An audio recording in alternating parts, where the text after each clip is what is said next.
시청자 여러분 안녕하십니까, 김동수입니다. 지난해부터요 9개월 연속에서 감소세를 보였던 우리나라의 수출이 9월 초 9월 1일부터 9월 10일까지 작년 동기 대비에 비하면 무려 7.2%가 증가했다는 반가운 소식을 접하니까 기쁘지 않을 수가 없습니다. 계속 수출이 증가하기를 기대해 보면서 시작하도록 하겠습니다. 시청자 여러분, 환율 전쟁에 대해서 좀 알고 계십니까? 환율 전쟁이라고 하는 것은 각국의 그런 자기 나라의 그 수출 경쟁력을 좀 높이고 강화하기 위해서 외환 시장에서 인위적으로 개입을 해가지고요, 자기 나라의 통화 가치를 경쟁적으로 떨어뜨리는 그런 일을 우리는 환율 전쟁이다, 이런 표현을 씁니다. 그러니까 사실은 환율 전쟁이 이루어지면 수출하는 국가에서는 좀 유리하지 않겠습니까?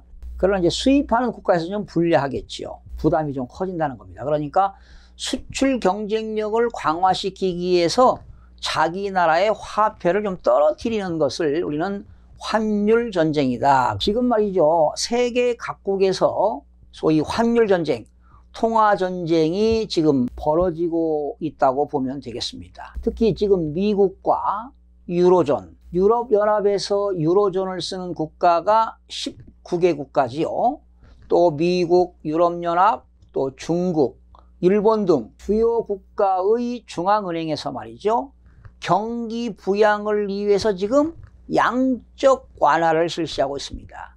바로 양적 완화라고 하는 것은 중앙은행이 돈 풀기 정책을 하고 있다, 이렇게 보시면 되겠어요. 그러니까 돈 풀기를 해서 좀 경기를 활성화시키겠다, 뭐 이런 정책 아니겠습니까? 그러면 양적 완화라는 것은 뭐 여러분들도 아시겠습니다만은 이제 정부가 경기가 안 좋을 때는 중앙은행이 기준금리를 인하시키지요. 금리를 인하시켜 가지고요, 경기 부양을 시켰는데도 한계점에 다다랐어요. 그러니까 금리를 인하시켰음에도 불구하고 경기 부양이 제대로 안 됐을 때는 중앙은행이 발행했던 국채를 매입하는 겁니다. 사들여가지고 사들이는 방법으로 해서 통화의 유동성을 높이는 겁니다. 중앙은행이 발행했던 국채를 사들여가지고 돈을 푸는 거예요. 이런 돈 풀기 정책을 우리는 양적 완화 정책이다, 이렇게 보시면 되겠습니다. 그런데요, 세계 금융위기 직후인 2009년도에 나타났던 글로벌 환율 전쟁이 10년 만에 지금 재현되는 것 아니냐. 2008년도부터 세계 금융 오기가 시작했잖아요. 그래서 2009년, 지금으로부터 10년 전에 환율 전쟁이 많이 일어났습니다. 우리나라는 이제 IMF 구제금융 때요, 1997년 11월 4일 날 1달러에 965원이었던 것이 말이죠, 50일 만에 1997년 12월 23일 날 1960원까지 올라갔었습니다.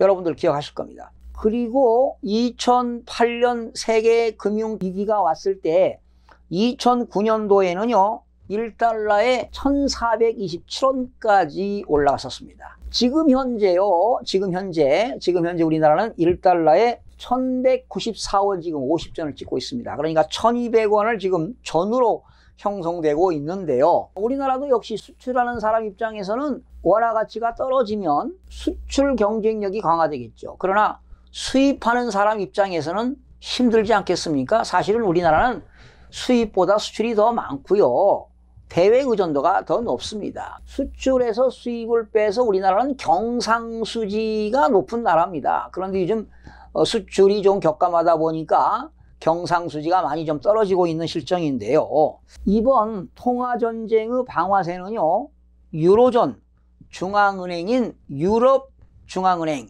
ECB가 가장 먼저 당길 전망이라고 해석되고 있습니다. 지난 12일 유로존은 이런 유로존의 경기 하강에 대응하기 위해서 예금 금리를 인하하고요, 그리고 순자산 매입을 재개하기로 했습니다. 유럽중앙은행 ECB는 독일 프랑크푸르트에서 통화정책회의를 연 뒤에 보도자료를 통해서 예금 금리를 현행 마이너스 0.4에서요 이번에 마이너스 0.5%로 인하시켰습니다. 유로존의 경제 성장률이 1.2%를 예상했는데 1.1%로 하향 조정한다고 발표를 했습니다. 기준금리와 한계 대출 금리를 각각 현행인 0%, 그러니까 기준금리를 0%로 동결시켰습니다.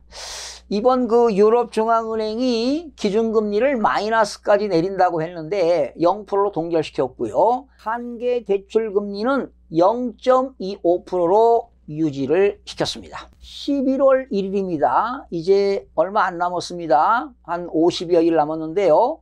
월 200억 유로 수준의 순자산 매입을 재개하겠다고 밝혔습니다. 그러니까 발행했던 국채를 사들이겠다는 겁니다. 완화 정책, 즉 돈 풀기 정책을 하겠다는 겁니다. 금리를 내리는 것 이외에 시중에 돈을 직접 풀겠다는 얘기가 아니겠습니까? 바로 이것이 양적 완화가 되는 것입니다. 드라기 ECB 총재는 경기 약세가 기존 예상보다 더 오래 갈 것이라고 말했습니다. 경기 하강의 이유로는 지정학적 불확실성과 보호무역주의 증대, 신흥시장에서의 불안전성을 들었습니다. 차기 유럽중앙은행 총재로 내정된 라가르드 국제통화기금 총재는 완화적 통화정책 지지를 이미 선언한 바 있습니다.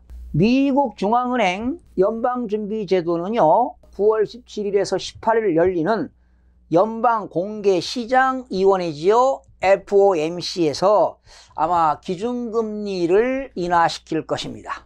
시장에선 현재 미국의 기준금리가 2.00%에서 2.25%잖아요. 그런데 9월 17일경에 기준금리를 0.2%를 인하할 것으로 보고 있는데, 그렇다면 1.75%에서 2.00%가 될 것이 아닌가 이런 예상을 해봅니다. 트럼프 미국 대통령은요 기준금리를 1%를 내려야 한다고 주장하고 있습니다. 그런데 연방준비제도가 소극적이어서 외국과의 환율 경쟁에서 미국이 불리하다고 트럼프 대통령은 미국의 연방준비제도를 압박하고 있는 겁니다. 최근 미국과 중국의 무역 분쟁을 비롯한 보호무역주의가 전 세계적으로 확산되면서 그간 세계화에 바탕해온 경제성장은 갈수록 힘을 잃어가고 있습니다. 글로벌 교역 부진에 따른 경기 부진이 뚜렷해지자 주요국들은 중앙은행의 기준금리 인하를 비롯한 양적 완화 및 경기 부양책을 잇따라 내놓고 있습니다. 하지만 미국과 중국 양국의 패권 전쟁이 과거 미국과 소련 냉전처럼 오랜 기간이 지속된다면 세계 경제에 닥칠 충격은 가공할 정도일 것으로 전망이 나오고 있습니다. 보호무역주의에 따른 글로벌 교역 감소는 각종 수치로도 확인되고 있는데요.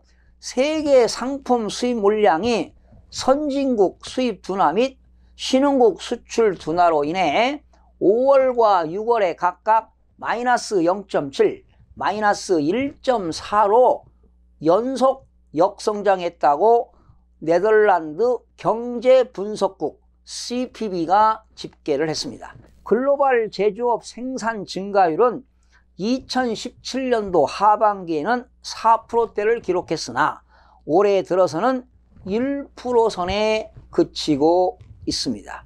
미국 연방준비제도는 최근 도널드 트럼프 행정부가 벌인 무역 분쟁으로 2년여 동안 세계 생산의 1%가 감소할 것이라고 전망한 바 있습니다. 나홀로 호황을 누려온 미국 경제도 부진의 조짐을 보이고 있습니다. 지난 8월 일자리 증가가 13만 건으로 시장 예상치인 15만 건을 하회했습니다. 경기 부진을 우려한 기업들이 신규 투자 및 고용을 줄이고 있다는 분석이 나오고 있습니다. 중국은 지난 2분기 경제 성장률이 27년 만에 최저치를 기록하지 않았습니까? 최근 은행 지급 준비율을 0.5포인트를 낮추며 양적 완화를 통한 지금 중국도 경기 부양에 나서고 있습니다. 미중 양국은 다음 달 재협상 테이블에 앉을 예정이지만 전망은 불투명한 상태입니다. 미국과 중국의 싸움의 불똥은 지금 전 세계로 튀고 있는 중입니다. 유로존 최대 경제 강대국인 독일은 미국과 중국 무역 갈등으로 수출이 감소하면서 지난 2분기에 이어 3분기에도 독일은 역성장이 예상되고 있습니다. 저유가 충격에다가 무역 갈등까지 겹친 러시아는 올해 경제 성장률이 최악의 경우 1% 이하로 떨어질 것으로 전망되고 있습니다.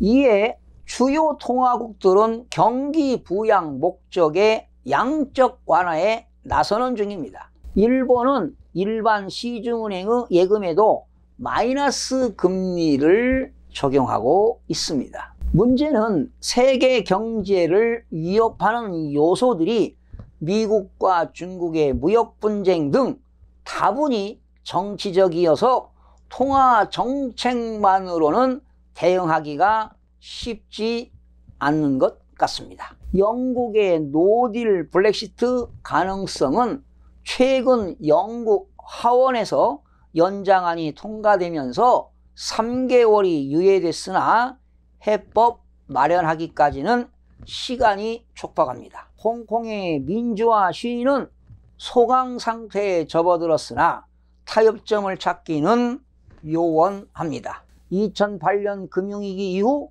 양적 완화를 통한 경기 부양이 한계에 달할 상황에서 포퓰리스트 정치인들이 보호무역주의 가치를 내걸고 있다고 보고 있습니다. 미국과 중국의 무역 전쟁이 환율 전쟁으로 번지는 양상이 지속되면서 국제사회가 환율 안정 메커니즘을 구축할 필요가 있다는 제언도 나오고 있습니다. 국제통화기금이 중립적인 중재자로 분쟁 해결을 도모하는 방안도 제기되고 있습니다. 최근 미중 통상 마찰이 환율 전쟁으로 확전될 수 있다는 위기감이 현재 고조되고 있는데요. 다자간 플러스섬 게임을 도모할 수 있는 새로운 환율 안정 메커니즘을 구축할 필요성이 있습니다. 최근 미 달러화에 대한 중국 위안화 환율이 심리적인 마지노선인 달러당 7위안을 상회하는 포치가 발생했고, 미국이 중국을 환율 조작국으로 지정함에 따라 글로벌 금융시장의 불안정성이 증대되고 있습니다. 지난 1일부터 중국산 수입품에 대해 미국이 부과하는 관세율이 10%에서 15%로 추가 인상되는 것만큼 이에 맞서서 중국도 자국 수출품의 가격 경쟁력 확보를 위해 보복 관세와 함께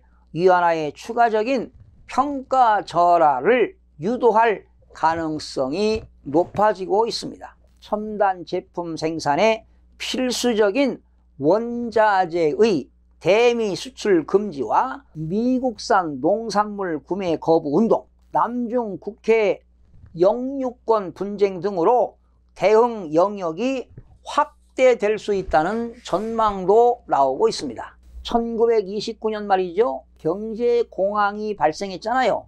그 세계 경제공황이 발생한 이후에 경쟁적인 평가 절하가 약 6년간 이어졌습니다. 새로운 국제금융질서의 그 당시 회복을 위해서 미국과 영국, 프랑스 등 3대 강대국은 3자 협정 체결을 통해서 경쟁적인 평가절하에 나서지 않기로 합의하고 환율 불균형을 극복한 사례가 있었습니다. 미국과 중국은 물론 유럽이나 일본 등을 포함해 전 세계적으로 경기 침체 방어나 경기 부양 조치와 관련해 환율 전쟁이 시작되었다고 볼 수가 있습니다. 지금 말이죠. 미국의 연방정부 부채가 무려 1조 700억 달러를 기록하면서 1조 달러를 돌파했습니다. 현재 말이죠. 미국에서 발행되는 국채는